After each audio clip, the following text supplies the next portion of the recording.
कोई जिला का मालिक इतना बड़ा राज भारत में नहीं है। अब 75 जिला हो गई है उत्तराखंड कटने के बाद। तो इनका लड़ई सिंह यादव जी का जन्म गज्जू सिंह यादव माता मूला देवी जो जमींदार थे 90 बीघा के मालिक गज्जू सिंह यादव थे, उनके घर में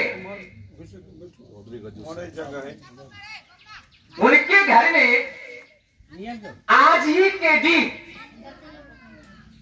1 सितंबर 1911 ईस्वी में आज से 114 वर्ष पहले उत्तर प्रदेश के कानपुर के बगल में ठाकुरों से लबालब, हजाम ठाकुर नहीं, बढ़ाई ठाकुर नहीं, ठाकुरों से लबालब, वो ठाकुर, मेरी बात समझ गए होंगे, से लबालब भरे गांव में इनका जन्म होता है। इनके पिताजी उस गांव में सोलकन शूद्र होने के बावजूद भी एक अपना रुतबा था। जैसे ठकाई मालिक का अपना रुतबा है यहां, अभी भी है, वैसे भी वहां इनके पिताजी गज्जू सिंह यादव या चौधरी गज्जू सिंह यादव जी का रुतबा था। गज्जू सिंह यादव अपने बेटे को मिशनरी स्कूल में, क्योंकि अंग्रेज तो आ चुका था, और उस जमाने में SC ST OBC एवं माइनॉरिटी को मनुस्मृति काला ग्रंथ काला कानून के अनुसार शूद्रों को, अति शूद्रों को एवं समस्त जातियों के महिलाओं को पढ़ने का अधिकार नहीं था। तथापि गज्जू सिंह ने अपने बेटे को स्कूल में भेजते हैं, दरवाजे पे मिशनरी टीचर लगा के इनको पढ़ाते हैं। बचपन से बहुत ही हष्ट पुष्ट, निरोध, लंबाई चौड़ाई, बुलंद चेहरा और कुशाग्र बुद्धि के थे। कुछ समय बीतता है, 1926 ईस्वी में ये हिंदी और उर्दू से मैट्रिक पास करते हैं और फर्स्ट डिवीजन से करते हैं, प्रथम स्थान श्रेणी से करते हैं। गांव में चर्चा छिड़ गया कि एक शूद्र का बेटा मैट्रिक पास कर लिया, धर्म भ्रष्ट हो जाएगा, धर्म भ्रष्ट हो जाएगा, पाप हो जाएगा, इस गांव पर आफत पड़ेगा। ये बात कौन कह रहे हैं? जो धर्म के ठेकेदार लोग हैं, वो शूद्र का बेटा मैट्रिक पास, क्योंकि जो धर्म के ठेकेदार थे उनको भली भांति पता चल गया कि ये जो पढ़ेगा तो तर्क वितर्क करेगा, और तर्क वितर्क करेगा तो जो हम पढ़ाते हैं, हम सिखाते हैं, वो अवरोध करेगा। लेकिन अंदरे अंदरे वो छटपटा रहा था, लेकिन किसकी मजाक? जो गज्जू सिंह को कहे, किसकी मजाक? जो गज्जू सिंह को कहे कि तुम अपना बेटा को नहीं पढ़ाओ। जो गज्जू सिंह अपने जमींदार था, समय बीतता है, इनको 1931 ईस्वी में मध्य प्रदेश के सिंघानिया परिवार, ज्योतिषराव सिंघानिया, माता सिंघानिया उस स्टेट के राजा और रानी थी ग्वालियर में। तो 26-27 साल के अवस्था में, 26 कहा 31 और 11 में जन्म होता है, 20 साल की अवस्था, 20 साल के अवस्था में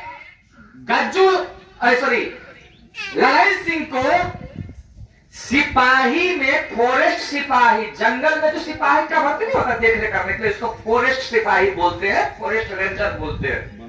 वन विभाग में इन्हें सिपाही का नौकरी लग गया। साथियों, ये कैद में रहने वाले आदमी तो था नहीं, ये स्वतंत्र विचारधारा का आदमी था, निर्भीक था। जंगल में, वन में इनको नौकरी 8 घंटा 12 घंटा जंगल का रखवाली करना, इन्होंने नौकरी से त्याग पत्र दे दिया। और त्याग पत्र देने के बाद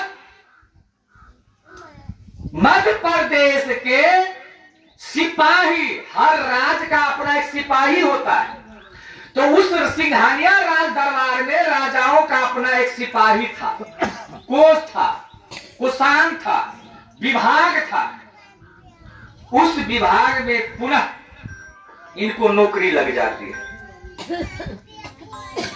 जब इनकी नौकरी लग जाती है तो उस राज्य में सिपाही जो लोग थे, जो सेना थे, उस राज्य का, मध्य प्रदेश राज्य का, ग्वालियर स्टेट का, तो इन्होंने देखा कि सिपाही में भी छुआछूत, सिपाही में भी छुआछूत। ब्राह्मण समाज को सब सोलकन से छुआछूत, सोलकन में जो शूद्र थे, उसमें भी छुआछूत। जादव को छुआता था, हलवाई से हलवाई को छुआता था, तेली से तेली को छुआता था, गलेरी से गलेरी को छुआता था, दुसास से दुआस को छुआता था, चमार से चमार को छुआता था, मुसर से छुआता था, डोम से। तो उन्होंने उस सिपाही की, जो बहुसंख्यक लोग सिपाही थे, गरीबे के लोग सिपाही में जाता है, तो वहां जो असमानता देखा, खाने के लिए लाले, घर पे बेटी है, बहू है, माँ है, बाप है, उसकी भी पेट नहीं भर पाते थे। और साहूकार जब नौकरी लग गई थी तो साहूकार उधारी देता था कि 1 महीना में तो पैसा देने करेगा, फिर भी पूर्ति नहीं होती थी। ये जो असमानता इन्होंने देखा तो सिपाही लोगों के बीच में मतगणना करके, माने मंत्रणा करके, बातचीत करके इस देश में, ग्वालियर में सिपाहियों का एक संगठन का निर्माण किया। और वह जो संगठन का निर्माण ललन सिंह यादव ने किया, तो उस सिपाहियों के हक हकूक के लड़ाई के लिए सिंघानिया ग्वालियर स्टेट परिवार को, राजा को झुकना पड़ा। वहां से जब लड़ाई वो जीत जाते हैं तो इस देश में, इस इलाका में ललन सिंह यादव का नाम गूंजता है। जो ब्राह्मणों को आशंका था, अब वह आंखों देखा देखने लगा। पूरा संगठन बनाकर फिर भी जागृता होती थी, तो उन्होंने एक सबसे पहले एक किताब का रचना किया। वैसे ललन सिंह यादव ने अपने जीवन में 9 किताब की रचना की। कितने किताबों की? 9 किताबों की रचना की, जिसमें सबसे पहला किताब उन्होंने लिखा सिपाही की तबाही।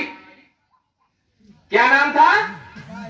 सिपाही की तबाही। और वह किताब पूरी भारत के सिपाहियों में उन्होंने बंटवाया। और जब सिपाही की तबाही उन्होंने लिखा कि सिपाही का जिंदगी बाल बच्चा का क्या हाल है, जब सिपाहियों ने पढ़ा तो खून खोल गया। सोई हुई जो आत्मा थी वह जाग गया, स्वाभिमान हो गया। ऐसे करते करते उनको सिंघानिया स्टेट इन पे राजा केस करते हैं, और केस करने के बाद इनको 9 महीना की जेल होती है। 9 महीना के सजा काटने के बाद वह अपने गांव आते हैं। कहा? अपने गांव कानपुर आते हैं। तब तक इनकी अवस्थाएं लगभग 22-23 साल की हो गई। ये जो गांव आते हैं तो गांव में आप लोग जो बुजुर्ग लोग होंगे, आपको याद होगा, आपने झेला होगा, आपने देखा होगा, और आंखों देखे मैं थोड़ा उसको पूरना चाहता हूं, जगाना चाहता हूं। तो गांव में जो जमींदार थे, जो प्रबुद्ध नागरिक आज के भाषा में थे, जो मनुवादी विचारधारा के लोग थे, वो एक घर क्यों नहीं हो और बाकी हजारों घर क्यों नहीं हो, तो 999 घर के लोग उस एक घर को देवता मानते थे। अरे देवता को छोड़ो, उनको ही देवता मानते थे, ब्राह्मण देवता। कौन सा देवता? ब्राह्मण देवता। और उनका कानून था मनुस्मृति में कि शूद्र यदि धोखे से भी पढ़ लेगा तो उसके कान में गला हुआ शीशा डाल दिया जाएगा। वह यदि प्रवचन कहीं करेगा, संगोष्ठी करेगा, तो उसको जीवा काट लिया जाएगा। ये कानून था। तो जब ललन सिंह यादव अपनी गांव में आते हैं तो एक मंगनू चमार उनका हलवा था, नौकर था। किनका? गज्जू सिंह का। मंगनू चमार के यहां उसकी भैली प्रथम संतान को प्रसव देने के लिए अपनी मामा गांव आते हैं, मंगनू चमार के यहां आते हैं। और उस इलाके में शूद्रों की, सुनकोनों की बीवी या बेटी घर में पैदा नहीं कर सकती है। कहां करेगा वो? तो गांव से 1 किलोमीटर दूर गन्ने के खेत में, या तो सरसों के खेत में, या तो खरही के खेत में, या तो झाड़ी में। और 6 दिन बीतने के बाद वह गांव में प्रवेश करती थी। तो 2-4 दिन जब मंगनू चमार नहीं आया घर में, उसकी भगिनी बच्चा को जन्म दे दिया। अब मंगनू चमार के लिए तो कहा, क्योंकि पाबंदी टूट गया। तो मंगनू चमार अपने घर में दबता हुआ है, इधर जाएगा तो कोई मारेगा, इधर जाएगा तो कोई मारेगा। जो कानून था वो तो टूट गया, डर के मारे दुबका हुआ। ललन सिंह यादव जब खोज करते हैं कि मंगनू चचा कहां है, मंगनू चचा कहां है, तो पता चला मंगनू चचा 2-3 दिन से नहीं आ रहे हैं। तो ललित सिंह आया मंगनू के यहां। जब पता चला मंगनू चमार की बीवी या बच्चे कहा कि मालिक आ रहा है, तो और सुटक गया कि ये हम ललन सिंह जब आता है तो पूछता है मंगनू चचा कहाँ है? 3-4 दिन से नहीं गए, गोबर कर से रहते पड़ल है, दूरा दरवाजा गंदा भ गए, कत्ता है? तो नहीं है, नहीं है तो ना। घर में खोजते हैं, प्रवेश करते हैं तो मंगनू चमार भूखा हुआ है। उन्होंने पूछा क्या बात है चचा? तो उन्होंने आप बीती घटना ललई सिंह यादव को सुनाते हैं।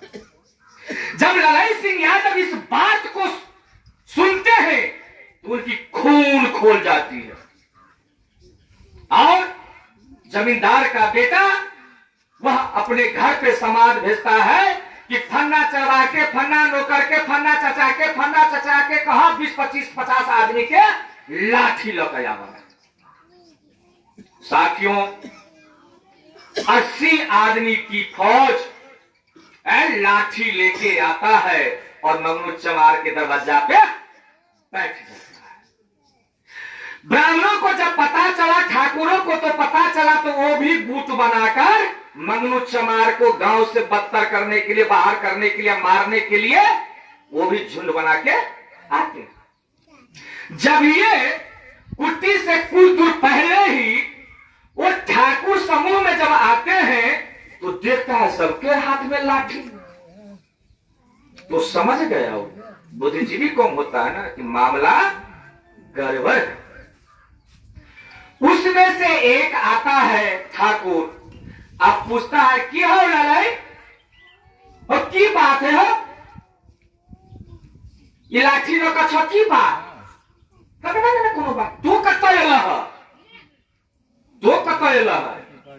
तोरा सबके देखा लिया तो हम चले लिए, तोरा सबके देखा लिया तो हम चले लिए। अच्छा धीरे धीरे उसमें से सहते सहते सब आया। जब देखा कि ये लोग भी 20-25 के झुंड में हैं तो 80 की संख्या में तो वो था, एकत्रित था, संगठित था। वो भाप लिया ठाकुर के पार नहीं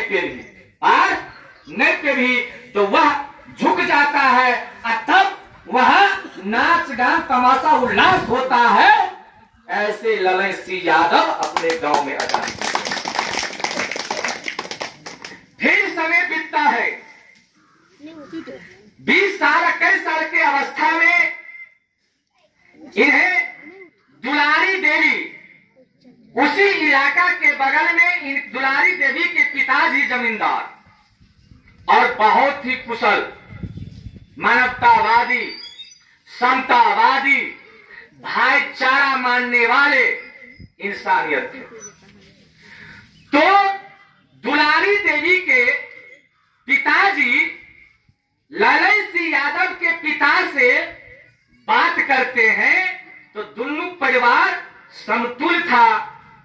दुलारी देवी भी कुशल लड़की थी और उस इलाके में दोनों परिवार का अपना एक इज्जत था, मान सम्मान स्वाभिमान था।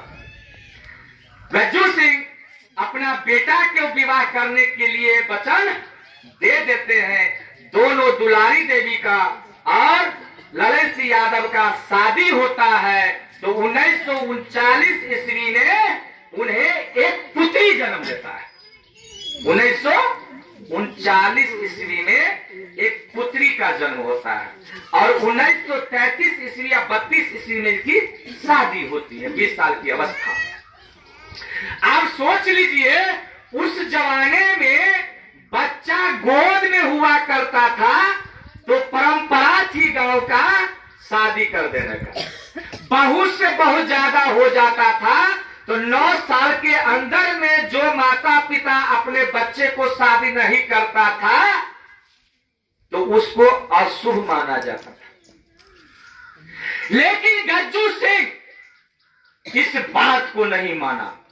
कहा जब तक हमारा बेटा परिपक्व नहीं होगा तब तक हम शादी नहीं करेंगे। ये परंपरा तो उन लोगों का है, बच्चा में शादी करेंगे तो लड़की हो या लड़का सुखा का ईटा भरते नहीं। कच्चा उम्र में जे बच्चा के जे लड़की के यदि प्रसव हेते वो की निरोग रहते। जे लड़का के अखन परिपक्वता नहीं है ओकरा की बलवान हेते, वो तो हमरे जगह पीर हेते ना। हम अपने को ले आगे कहब तो कहीं पूरा लगे नहीं ठीक है। तो गज्जू सिंह वो जो परंपराएं उन लोग हम लोगों पे जो थोपा था वह तोड़ा अवस्था में दुलारी देवी से शादी करता है और 6 साल के बाद ललई सिंह यादव को एक बेटी जन्म लेता है। संयोग से बेटी के जन्म के बाद ही दुलारी देवी की मौत हो जाती है। 5-6 साल अवस्था जब ललई सिंह यादव था तो उनकी मां चल बसती है। गज्जू सिंह का अकेला संतान था ललई सिंह यादव। फिर कुछ समय बीतता है तो गज्जू सिंह ललई सिंह यादव उस बचिया को पालने के लिए, वहाँ नियम था पहले अपने अपने गांव में कि यदि कोई भी विवाहित मर्द का पत्नी मर जाता था तो दाह संस्कार होके जब तक आता था तब तक दूसर कन्या घर में अब जाए। ललई सिंह यादव को गांव के लोगों ने बहुत कहा। ललई सिंह यादव ठान लिया कि हम यदि शादी करेंगे तो इन्हें जो कुमाता आएगी, कुमाता का मतलब अपनी माता नहीं, तो हमारी बेटी को तकलीफ, लालन पालन में कमी होगा।